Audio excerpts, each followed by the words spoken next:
So far, I've outlined 3 important requirements for approaching God in prayer. First, we must renounce our own will. Second, we must approach God in faith. Third, we must pray in the name of Jesus. All these requirements, in different ways, have to do with the way we approach God. Today, I'm going to speak about yet one more requirement that also has to do with our approach to God. We must come to Him with worship, with praise, and with thanks. Let me repeat those 3 words: with worship, with praise, and with thanks.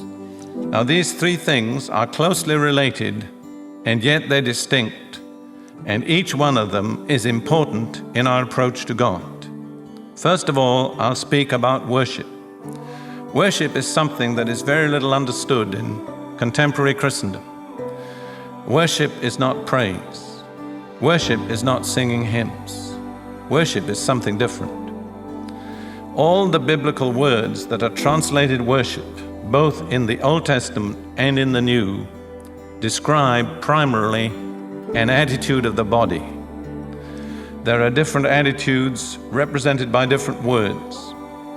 One means to bend the head low. Another means to bend the upper part of the body forward and to stretch out the hands.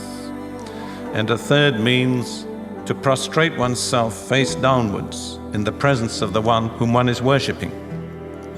But all the words that are used describe an attitude. Worship is not so much what we say, it's the attitude in which we come. In the 6th chapter of Isaiah, Isaiah had a vision of the throne of God, and above it he saw the seraphim, the burning fiery creatures that surround God's throne. And he saw that each had 6 wings, and he saw what they were doing with their 6 wings. With one pair of wings, they covered their faces. With a second pair of wings, they covered their bodies.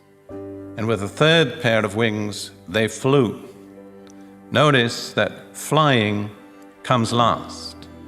The lesson is that worship comes before service, and worship is twice as important as service. 4 wings were given to worship, 2 wings to service. And the wings of worship are described before the wings of service. Worship, in a sense, is covering your face.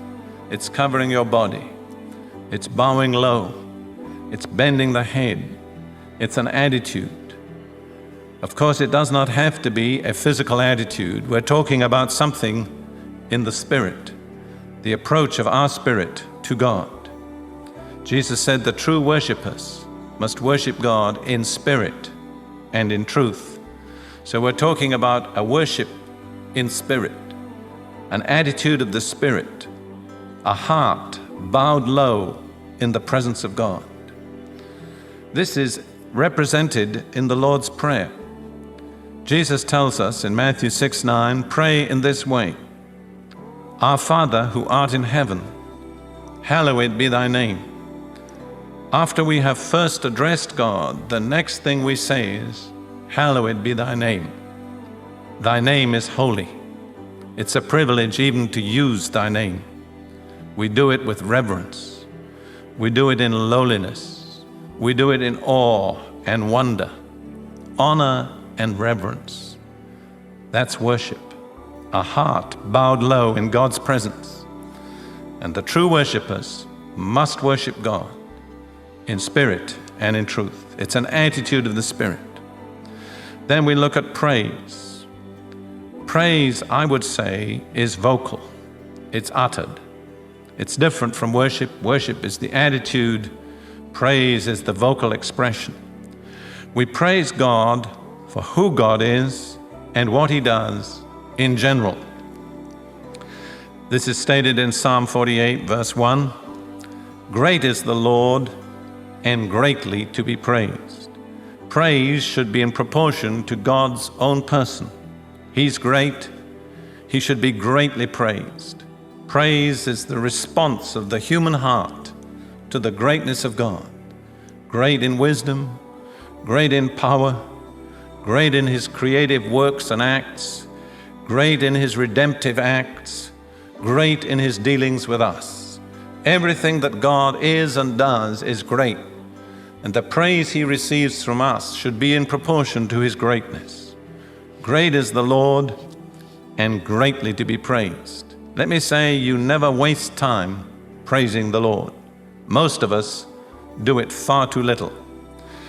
And then we see in Psalm 100 verse 4 that praise is essential for access to God's presence. Familiar words. Enter his gates with thanksgiving and his courts with praise. Give thanks to him, bless his name. Here the psalmist speaks both about thanksgiving and praise, and he indicates that in order to have access to God, we must come with both, with thanksgiving and with praise. There is no other way to come into God's presence but with thanksgiving and praise. We must begin our prayers not with petitions, but with worship, with thanksgiving, and with praise. There's a beautiful phrase in Isaiah chapter 60, verse 18.